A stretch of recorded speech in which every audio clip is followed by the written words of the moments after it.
ओम शांति। आज 6 जुलाई 2023। आज जो बाबा के महावाक्य हैं, बाबा कहते हैं तुम बच्चे अभी देहधारी से प्रीत हटाकर एक विदेही बाप से प्रीत लगाते हो। बाबा कहते ब्रह्मा भी, ये भी देहधारी है, तुम इससे भी प्रीत नहीं लगाते हो।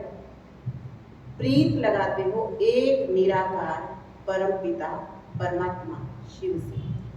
दूसरा बाबा कहते गुरु लोग अपना नाम रख लेते हैं सच्चिदानंद, लेकिन बाबा कहते हैं सच्चिदानंद केवल परमात्मा ही हो सकता है, सत्य चित्त आनंद स्वरूप। सच्चिदानंद माना सत्य चित्त आनंद स्वरूप। तो सच्चिदानंद केवल और केवल एक निराकार को कह सकते हैं। तो आज बाबा ने हमें स्वर्ग की दुनिया की सैर भी कराई है, और जो ज्ञान दुनिया में किसी ने नहीं दिया वो ज्ञान भी बाबा ने हमको दिया है। तो सुनेंगे आज के महावाक्य। बाबा कहते मीठे बच्चे, इस ज्ञान में गंभीरता का गुण धारण करना बहुत जरूरी है। कभी भी अपना अभिमान नहीं आना चाहिए। माताओं का रिगार्ड रखो। प्रश्न है, सभी बच्चों प्रति बाप की आस क्या है? वो आस पूरी कब कर सकेंगे? बाप की आस है बच्चे ऐसा पुरुषार्थ करें जो नर से नारायण बनकर दिखाएं। इससे बाप का शो होगा। ऐसा शो निकालो जो बाप का भी गायन हो तो बच्चों का भी गायन हो। बाबा कहे बच्चे, अगर तुम नर से नारायण बनोगे तो तुम्हारा भी मंदिर बनेगा और हमारा भी बनेगा। ऐसा पूज्य बनने लिए फॉलो फादर। अपने आप से प्रण करो, हम पूरा फॉलो करेंगे। आज का गीत है, जिस दिन से मिले हम तुम ये दुनिया ही बदल गई। ओम शांति। बच्चे महसूस करते हैं, बच्चों को भाषा आती है, जरूर हम नई दुनिया के लिए नई बातें सुनते हैं। हमारी प्रीत नहीं है और कोई की भी प्रीत सम्मुख परम पिता परमात्मा के साथ होती नहीं। तो ये नई बात है ना। तुम जानते हो बाबा पतित पावन है। पुरानी दुनिया को पतित और नई दुनिया को पावन कहा जाता है। तो तुम्हारी प्रीत नई दुनिया से लगेगी। तुम जानते हो हमारी प्रीत अब नई दुनिया स्वर्ग से है। उसको शिवालय कहा जाता है और इसको विषयालय कहा जाता है। बरोबर यहाँ विकारी मनुष्य हैं, सतयुग में निर्विकारी हैं, तो शिवालय कहेंगे ना। शिव बाबा ऐसी निर्विकारी दुनिया स्थापन करते हैं। जानते हो बरोबर इस पुरानी दुनिया में देवताओं के चित्र हैं और देवता रहते नई दुनिया में हैं। भारतवासी तो सब भूल गए, वो तो हिंदुस्तान कह देते हैं। हिंदुस्तान हमारा प्यारा, हाँ जरूर प्यारा था, परंतु वास्तव में हिंदुस्तान नाम है नहीं, भारत खंड कहा जाता है। तो बच्चे जानते हैं बरोबर ये नई बातें लगती हैं। ऐसी बातें कभी नहीं सुनी। ये ज्ञान सारी दुनिया से निराला है। भारतवासियों के मंदिर भी बहुत हैं। क्रिश्चियंस की एक ही चर्च होगी, फिर करके अलग अलग चर्च बनाएंगे। सतयुग में तो कोई मंदिर नहीं होता, क्योंकि चैतन्य देवताओं का राज्य चलता है। देवताएं शिवालय नई दुनिया में राज्य करते थे। तुम जानते हो अब हम नई दुनिया में जा रहे हैं। ये भी ख्याल कभी नहीं करना कि बाबा ने ये नया मकान बनाया है। बाबा कहते दुनिया कौन सी है? पुरानी। तो पुरानी दुनिया में मकान कौन सा हो गया? पुराना। बाबा कहते ये भी ख्याल नहीं करना कि बाबा ने नया मकान बनाया है। वास्तव में पुरानी दुनिया में सब पुराना ही पुराना है। हमारी प्रीत नई दुनिया से लगी है, आत्माओं की परमात्मा के साथ प्रीत लगी है। सम्मुख बैठे हैं, मनुष्य समझते हैं ब्रह्मा कुमार कुमारियों की ब्रह्मा से प्रीत लगी है। तुम जानते हो हमारी प्रीत एक शिव बाबा से है, दूसरा ना कोई। भले तुम्हारा नाम बीके है, बाबा कहते भले तुम्हारा नाम बीके यानी ब्रह्मा कुमार कुमारी है, लेकिन तुम्हारी प्रीत ब्रह्मा से नहीं है। तुम जानते हो हमारी प्रीत है एक शिव बाबा से, दूसरा ना कोई। ये ब्रह्मा तो देहधारी है, जन्म मरण में आते हैं। तुमको देह से संबंध नहीं जोड़ना है। वो गुरु लोग तो अपना नाम रखते हैं सच्चिदानंद, परंतु सत्य चित आनंद स्वरूप तो एक परमात्मा को कहा जाता है। आत्मा सत्य चित आनंद स्वरूप शांत रूप ज्ञान रूप थी। अब फिर से इस संगम पर तुम बनते हो। जैसे बाप की महिमा है ज्ञान का सागर, शांति का सागर, तो तुम भी सत्य चित आनंद रूप हो। बीज और झाड़ को याद करने से सारा ज्ञान बुद्धि में आ जाता है। बरोबर 5 युग है। दुनिया वाले कितने युग कहते हैं? 4 युग। और बाबा कहते बरोबर 5 युग हैं। अब ये संगम युग, इस संगम युग को दुनिया नहीं जानती, करके मालूम भी हो परंतु डिटेल में नहीं जानते कि सत्युग में कौन राज्य करते थे, कैसे राज्य लिया। तुम अब राज्य ले रहे हो, पुनर्जन्म लेते चक्र में तो जरूर आना पड़े। सदैव स्वर्ग में कोई रह ना सके। स्वर्ग और नरक की पहचान अभी है। अभी कलयुग है, फिर सतयुग होगा, तो जरूर संगम पर परम पिता परमात्मा आया होगा। उसकी महिमा अलग है। ऐसे थोड़े ही कि एक की महिमा दूसरे कोई की हो सकती है। बाबा कहते हैं हर एक का पार्ट अपना अपना है, हर एक की महिमा अपनी अपनी है, हर एक का कर्तव्य अपना, हर एक के संस्कार अपने, एक ना मिले दूसरे से। हर एक आत्मा में अपना अपना पार्ट है। तुम बच्चों को समझाया गया है आत्मा 84 जन्म लेती है। तुम नई बातें सुनते हो।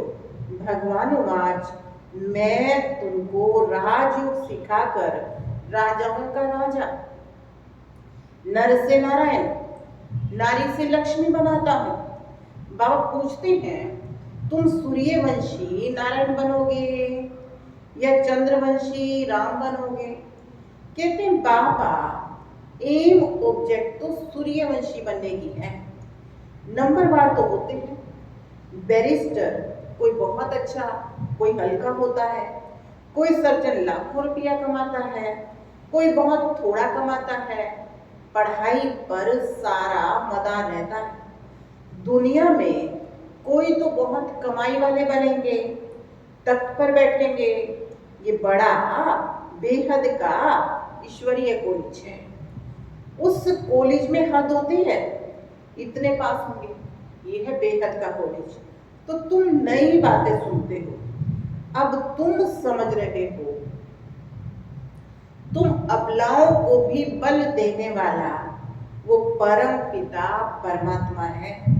जानते हो परमात्मा बाप से हमको कितना बल मिलता है?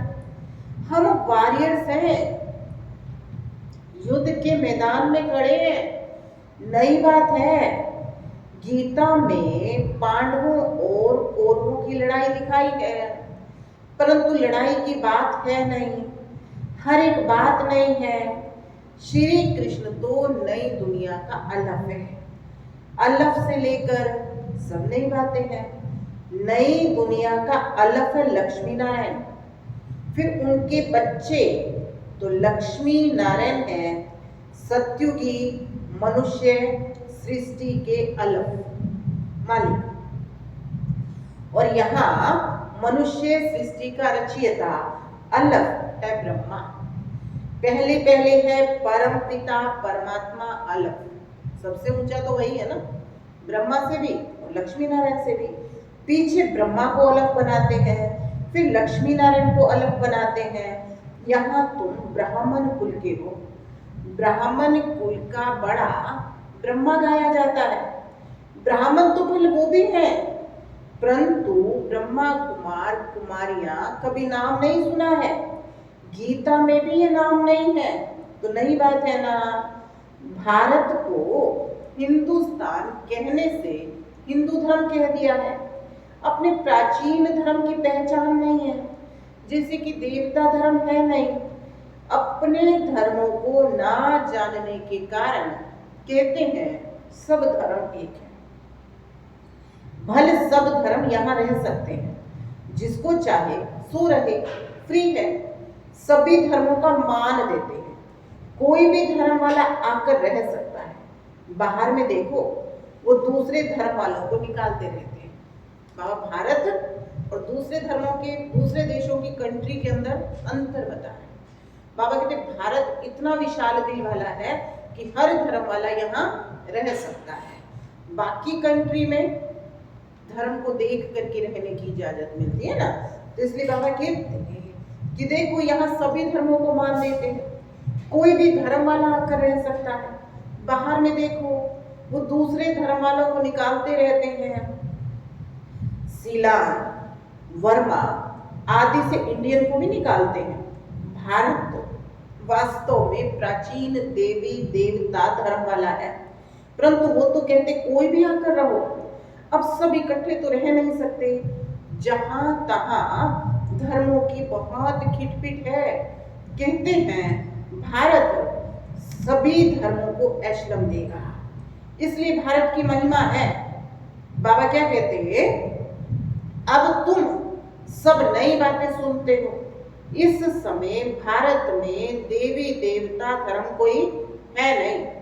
बाबा कहते हैं हम उस नई दुनिया के लिए पुरुषार्थ कर रहे हैं। शिव बाबा स्वर्ग रचते हैं। यूं तो ब्रह्मा की संतान सब है, परंतु ब्राह्मण खास गाए हुए हैं। उनको कब रचा? जरूर संगम पर रचा। वर्ण भी अच्छी रीति दिखाते हैं। हम ब्राह्मण चोटी, फिर देवता, क्षत्रिय, वैश्य, शूद्र बनते हैं। तो ये ज्ञान बड़ा गुह है, रमणीक है, मुश्किल किसी की बुद्धि में बैठता है। तुम बच्चे इस ज्ञान को अच्छी रीति धारण करो। बाबा क्या कहते हैं, तुम बच्चे इस ज्ञान को अच्छी रीति धारण करो। कभी भी ब्राह्मणी से रूठना नहीं। बाबा ने क्या कहा, कभी भी ब्राह्मणी से रूठना नहीं, रूठ करके पढ़ाई नहीं छोड़ना, नहीं तो रसातल में चले जाओगे। बाप आए हैं सुनाने, तो सुनना चाहिए ना। भक्ति मार्ग में कितने नियम होते हैं गीता सुनने के, वो पूरे नेम से सुनते हैं। मंदिर में नेम पूर्वक जाते हैं, रोज पक्का नेम रखते हैं। तुम्हारा नेम तो और भी बड़ा गड़ा है। एक घड़ी, आधी की पुनी आध, फिर बढ़ाते रहना है। बाबा को याद करने से बुद्धि का ताला खुलेगा। विचार सागर मंथन कोई शिव बाबा नहीं करते हैं, उनको दरकार ही नहीं है विचार सागर मंथन करने की। तुमको दरकार है किसको कैसे समझावे। तो कभी भी रूठना नहीं चाहिए, एक दो का रिगार्ड रखना चाहिए। कई बच्चों को तो महारथियों का भी रिगार्ड रखना नहीं आता। ब्राह्मणियां जो हैं वो फिर भी मुख्य हैं, 10-12 को आप समान तो बनाती है ना, तो उनका रिगार्ड रखना है। तुम जैसे शिव बाबा के एजेंट हो। अब सब एजेंट तो एक जैसे नहीं होते हैं, नंबरवार होते हैं, फिर भी एजेंट तो है ना। कोई तो बहुत अच्छी रीति धारणा करते हैं, रात दिन सर्विस में तत्पर रहते हैं। शिव बाबा भी यहाँ सर्विस पर आए हैं। बाबा कहते हैं मैं डबल काम करता हूँ, भक्तों की भी सर्विस करता हूँ। तुम जानते हो सारी दुनिया में साक्षात्कार कराने का कर्तव्य कौन करते हैं? भले ड्रामा में सब पहले से होता है, उसी समय साक्षात्कार होता है। समझते हैं गॉड फादर ने दिव्य दृष्टि से साक्षात्कार कराया, जहां तहां साक्षात्कार होते हैं। ये साक्षात्कार भी ड्रामा में नून है। इसमें बड़ी विशाल बुद्धि चाहिए। यह नई बातें, सृष्टि का चक्र बुद्धि में फिरना चाहिए। कोई कोई का स्वदर्शन चक्र तीखा फिरता है, कोई का कम। तुम स्वदर्शन चक्रधारी हो, सर्विस के लिए बुद्धि चलती रहेगी नंबर 1। कोई का तो स्वदर्शन चक्र चलता ही नहीं है, हवा तो लगती है, परंतु कोई का बहुत तीखा फिरता है, कोई का कम फिरता है, कोई का बिल्कुल नहीं फिरता। स्वदर्शन चक्र ही नहीं फिरेगा तो पद क्या पाओगे? तो ये नई बात हुई ना। बाप समझाते रहते हैं वर्षा लेना है तो अभी लो, नहीं तो फिर पछताओगे, रोगे। टीचर का शो करना है। ये कितना बड़ा कॉलेज है, अच्छी रीति पढ़ते हैं तो पद भी अच्छा पाते हैं। प्रण करना चाहिए हम पूरा फॉलो करेंगे। फॉलो मदर फादर, ऐसा भी नहीं कि बैरिस्टर का बच्चा बैरिस्टर ही बनेगा, नहीं, कोई डॉक्टर बनेगा, कोई इंजीनियर बनेगा और कोई शैतान डाकू भी निकल आएगा। बाप कहते मेरा शो निकालने के लिए तुम नर से नारायण बन करके दिखाओ। मेरा भी गायन होगा, तुम्हारा भी गायन होगा, तुम भी देवता बनोगे, तुम्हारा भी मंदिर बनेगा और हमारा भी मंदिर बनेगा। बाबा क्या कहते हैं, बच्चे बाप को शो करते हैं ना, तो बाबा कहते हैं मुख्य मंदिर होना चाहिए एक शिव बाबा का, फिर इनके साथ ब्रह्मा और बच्चे। दिलवाड़ा मंदिर में वैरायटी है ना, यही बड़े से बड़ा यादगार है। तुम चैतन्य में बैठे हो, शक्ति की शेर पर सवारी, महारथी की हाथी पर सवारी दिखाते हैं। गज को ग्रहण ने हप कर लिया, बाप की याद नहीं रहती तो माया ग्रह, बाबा क्या कहते, बाप की याद नहीं रहती तो माया ग्रह हप कर लेती है। अच्छे अच्छे महारथियों को माया ग्रह खा लेती है। इसमें बड़ी गंभीरता चाहिए, अभिमान नहीं आना चाहिए। मैं ये करता हूँ, जितना हो सके हर बात में माताओं को आगे रखना है, माता का रिगार्ड रखना है।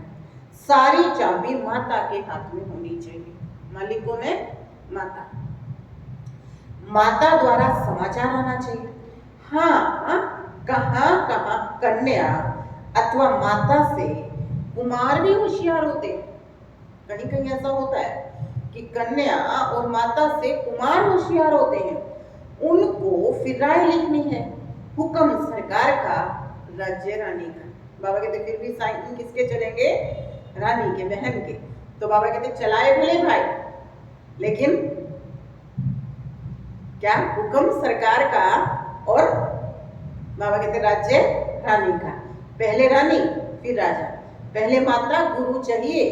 पुरुष को गुरु बनाने का कायदा नहीं है, माता को आगे रखना है। ला ऐसा कहता है, भल कहीं कहीं पुरुष भी निमित्त बनते हैं जो माताओं को ज्ञान में लेकर के आते हैं, परंतु मेजोरिटी माताओं की है। अहंकार नहीं होना चाहिए कि मैं तो सब जानता हूँ, मैं तो होशियार हूँ। होशियार माताओं को बनाना है, माता द्वारा सेंटर चलाना है। अंत में सन्यासी आदि को भी बाण माताओं से लगने हैं, तो कायदे सिर चलना है। परम पिता परमात्मा की निंदा करने वाले उच्च पद पा नहीं सकेंगे। बाबा सावधान सबको करते हैं, बहुत मीठा बनना है। कोई की बात पसंद नहीं आती है तो एक कान से सुन, दूसरे से निकाल दो। क्रोध बहुत नुकसान करता है। अगर पसंद नहीं आई तो सुनने की टाल कर दो। लेकिन बाबा क्या कहते हैं? क्रोध नहीं करना। क्रोध बहुत नुकसान करता है। कोई लिखते हैं, काम से क्रोध को तीखा क्यों नहीं रखा? परंतु नहीं, काम आदि मध्य अंत दुख को प्राप्त कराता है। पति पावन एक बात है, सन्यासी पावन नहीं बन सकते। तो तुम नई बातें सुनते हो, उच्च भगवान बैठ तुमको पढ़ाते हैं, उनको श्री श्री कहा जाता है। फिर मनुष्य सृष्टि में श्री लक्ष्मी, श्री नारायण, श्री राम, श्री सीता को कहते हैं। अच्छा, उनको ऐसा श्रेष्ठ किसने बनाया? श्री श्री शिव बाबा ने। अच्छा, मीठे मीठे सिकिलते बच्चों प्रति माता पिता बाप दादा का याद प्यार और गुड मॉर्निंग। रूहानी बाप की रूहानी बच्चों को नमस्ते। हम रूहानी बच्चों की रूहानी बाप दादा को याद प्यार, गुड मॉर्निंग, नमस्ते, ओम शांति। धारणा के लिए मुख्य सार है, आपस में एक मत होकर रहना है, एक दो को बिगाड़ देना है, रूठ कर कभी भी पढ़ाई नहीं छोड़नी है। सेकंड है, क्रोध बहुत नुकसानकारक है। इसलिए जो बात पसंद नहीं आती है उसे एक कान से सुन, दूसरे से निकाल देना है। क्रोध नहीं करना है, बहुत बहुत मीठा बनना है। वरदान है, बुद्धि द्वारा शुद्ध संकल्पों का भोजन करने वाले सदा स्वच्छ होली हंस हो। बुद्धि द्वारा शुद्ध संकल्पों का भोजन स्वीकार करने वाले सदा स्वच्छ होली हंस हो। होली हंस कभी भी बुद्धि द्वारा सिवाय ज्ञान के मोती के और कुछ भी स्वीकार कर नहीं सकते। ब्राह्मण आत्माएं जो उच्च चोटी हैं वो कभी भी नीचे की बातें स्वीकार नहीं करती। होली हंस अर्थात सदा स्वच्छ, सदा पवित्र, पवित्रता ही स्वच्छता है। होली हंस संकल्प भी अशुद्ध कर नहीं सकते। सदा शुद्ध संकल्पों का भोजन खाने वाले होली हंस सदा तंदुरुस्त रहते हैं, उन पर किसी का प्रभाव पड़ नहीं सकता। स्लोगन है, अपनी मनसा द्वारा शांति कुंड को प्रत्यक्ष करने वाले शांत प्रिय आत्मा। किसके द्वारा? मनसा द्वारा शांति कुंड को प्रत्यक्ष करने वाले शांत प्रिय आत्मा। आज का होमवर्क है, मैं ज्ञान मोती चुगने वाली होली हंस हूँ। ओम शांति।